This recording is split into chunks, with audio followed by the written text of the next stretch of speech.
ढंग की होली बेढंग की होली, मस्ती में मस्त होके भंग की होली, बरसे रंग की फुहार वाली होली, बरसे रंग की फुहार वाली होली। अरे कौन होली का बात कर रही है, जरा डिटेल में बताइए।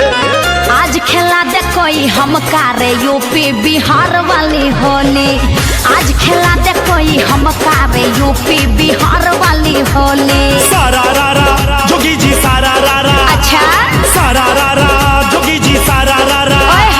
ई धरती का तोहसे हम कितना करें बखान, हाँ। ई धरती का तोहसे हम कितना करें बखान। अच्छा। जहाँ होली खेले खातिर खुद आए भगवान ता पर देख देख ब्रिज की होली रे मथुरा की होली, ब्रिज की होली रे मथुरा की होली, वृंदावन यमुना किनार वाली होली, बरसाने गोकुल मझार वाली होली। आओ खिलाते आज तोहका हम यूपी बिहार वाली होली, आओ खिलाते आज तोहका रे यूपी बिहार वाली होली। जिया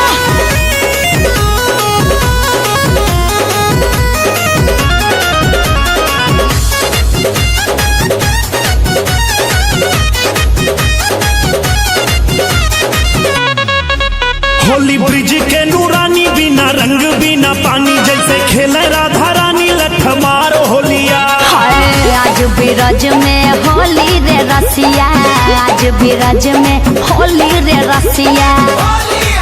लेके रंगवा गुलाल रंग सिया जी के गाल, खेले कौशल्या के लाल रंगदार होलिया। होरी खेले रघुवीरा अवध में, होरी खेले रघुवीरा हैया, होरी खेले रघुवीरा अवध में, होरी खेले रघुवीरा।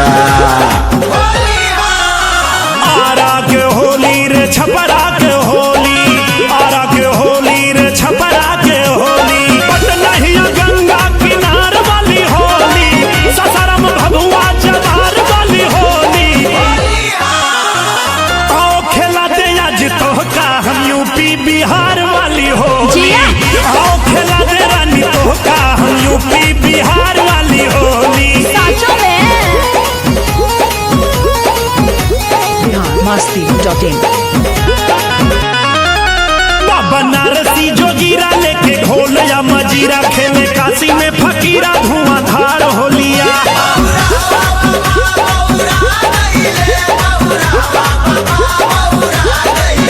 हाजीपुर के हुड़दंग सीतामढ़ी के उमंग, जीजा खेले साली संग रसदार होलिया।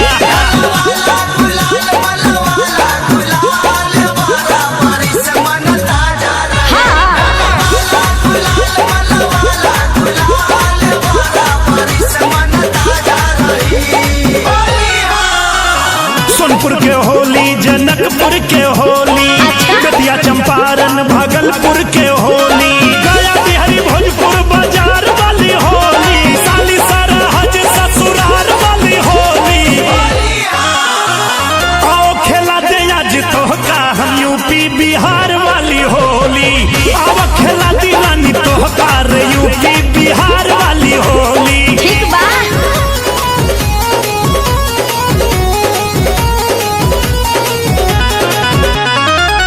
बलिया बक्सर गोरखपुर बस्ती गोंडा जौनपुर, आजमगढ़ के मशहूर कुर्ता फार होलिया। भदोही चंदौली के होली गूंजे सारा रारा बोली, देवरिया मिर्जापुर के होले चटकार होलिया। बूढ़ा बाबा मान, बूढ़ा बाबा मान मांगे करैली का चोखा, बूढ़ा बाबा मान, बूढ़ा बाबा मान मांगे करैली का चोखा।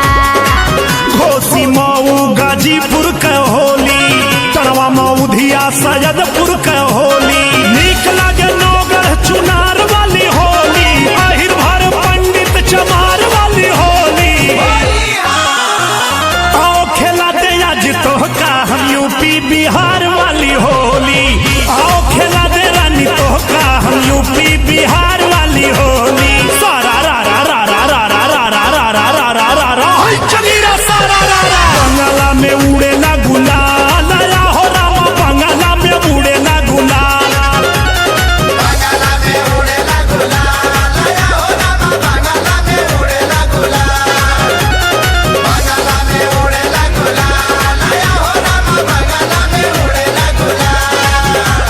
masti.in